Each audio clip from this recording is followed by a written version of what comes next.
வணக்கங்க. நான் உங்க சமையல்காரர் பொண்ணு. இன்னைக்கு நம்ம சமையல்காரர் பொண்ணுல ரொம்ப ஈஸியா டேஸ்ட்டான பச்சைப்பயிறு குழம்பு எப்படி செய்யலான்னு வாங்க பார்க்கலாம். ரொம்ப சீக்கிரமா செஞ்சிடலாம். பச்சைப்பயிறு குழம்பு செய்யறதுக்கு நான் 200 கிராமுக்கு பச்சைப்பயிறு எடுத்து வச்சிருக்கிறேங்க. இதை ஒரு வடசட்டியில் போட்டுக்கலாம். கொஞ்சம் நல்லா வாசனை வர அளவுக்கு வறுத்து எடுத்துக்கலாம். இப்போ பச்சைப்பயிறு நல்லா வாசனை வர ஆரம்பிச்சிருச்சுங்க. பச்சைப்பயிரும் நல்லா செவந்துருக்குது. இப்போ அடுப்பை ஆஃப் பண்ணிடலாம். இது ஒரு தட்டத்தில் கொட்டி வச்சிடலாம். இது கொஞ்சம் நல்லா ஆறட்டும். இது நல்லா ஆறிடுச்சுங்க. இது ஒரு மிக்ஸி ஜாரில் கொட்டிக்கலாம். இது ஒரு மிக்ஸி ஜாரில் போட்டு சும்மா 1-2 உடச்சிட்டு மட்டும் வந்துக்கலாங்க. இப்போ பார்த்தீங்கன்னா 1-2 நான் பருப்பெல்லாம் உடச்சிட்டு வந்துட்டேன். இதை ஒரு குக்கரில் கொட்டிடலாம். இதை பார்த்தீங்கன்னா ரொம்ப பொடியை உடைக்காமல் 1-2 தான் உடச்சிருக்கிறேன். இப்போ இந்த பருப்பு 2 டைம் நல்லா தண்ணி ஊற்றி கழிஞ்சிக்கலாங்க. தண்ணி நல்லா திரி விட்டு நல்லா பிணைஞ்சிட்ட மாதிரி கழிஞ்சிங்கன்னா இந்த பச்சைப்பயிரோட தொப்பையெல்லாம் ஓரளவுக்கு தனியாக வந்துடும்.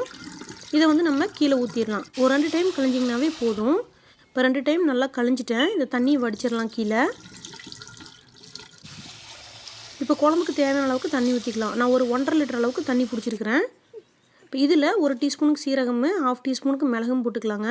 4 பல்லு பூண்டு கொஞ்சம் பொடியாக நறுக்கி வச்சுருக்கேன், இதையும் போட்டுறேன். 1/2 டீஸ்பூனுக்கு மஞ்சத்தூள் போட்டுக்கலாம். இப்போ இதை அடுப்பை ஆன் பண்ணிடலாங்க. அதுக்குள்ளே நம்ம இந்த குழம்புக்கு வெங்காயம் மிளகாய் தாளித்து கொட்டிடலாம்.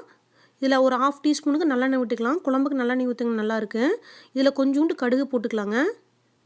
இதில் 4 சின்ன வெங்காயத்தை பொடியாக நறுக்கி வச்சுருக்கிறேன். ஒரு 5-6 கருவேப்பிலை வச்சுருக்கிறேன். இங்கே கடுகு நல்லா வெடிக்குது. இந்த வெங்காயத்தையும் கருவேப்பிலையும் போட்டுடலாம். 2 வரமிளகாயை நல்லா கிள்ளி வச்சுருக்கிறேன். இதையும் போட்டு நல்லா வெங்காயம் வணங்குற அளவுக்கு வறுத்துக்கலாங்க. இப்போ பாருங்கள், வெங்காயம் நல்லா வணங்கிருச்சு. இதில் கொஞ்சோண்டு பெருங்காயத்தூள் போட்டுக்கலாம், ஒரு 1/4 டீஸ்பூனுக்கு. இப்போ அடுப்பை ஆஃப் பண்ணிவிட்டு நம்ம வணக்கி வச்சுருக்கிற வெங்காயம் மிளகாயை இந்த கொதிச்சுட்டு இருக்குது இல்லைங்களா பச்சைப்பயிறு, அதுக்குள்ளே கொட்டிடலாம். இதை நல்லா கலந்து விட்டுறலாம். மூடி போட்டு வச்சிடலாங்க. ஒரு 4 விசில் மட்டும் வரட்டும், பச்சைப்பயிறு நல்லா வெந்துடும். இப்போ 4 விசில் வந்துருச்சுங்க. நான் அடுப்பை ஆஃப் பண்ணிடுறேன், கொஞ்சம் விசில் இறங்கட்டும். இப்போ நல்லா விசில் இறங்கிருச்சுங்க. குக்கரை திறந்து பார்த்துடலாம். பார்த்தீங்கன்னா பச்சைப்பயிறு சூப்பராக வெந்துருச்சு. இப்போ குழம்புக்கு தேவையான அளவுக்கு உப்பு போட்டுக்கலாங்க. இதை கொஞ்சமாக பருப்பு மற்ற வச்சு கடைஞ்சி விட்றலாம். ரொம்ப கடைய வேண்டியது இல்லைங்க. ஏற்கனவே நம்ம பருப்பு 1-2 தான் உடச்சி போட்டிருக்கிறோம்.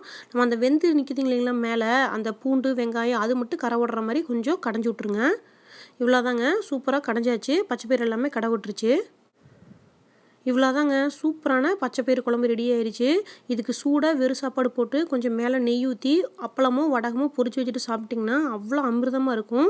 இதுக்கு செய்யறதுக்கு நிறைய பொருளும் தேவை கிடையாது. ரொம்ப ஈஸியாக செஞ்சிடலாம். கண்டிப்பாக நீங்களும் உங்கள் வீட்டில் இந்த ஈஸியான பச்சைப்பயிறு குழம்பு செஞ்சு பாருங்க. எப்படி இருந்துச்சுன்னு உங்கள் கமெண்ட்ஸ் எனக்கு சொல்லுங்கள். இந்த வீடியோ உங்களுக்கு பிடிச்சிருந்தா சமையல்காரர் பொண்ணுக்கு சப்ஸ்கிரைப் பண்ணுங்கள்.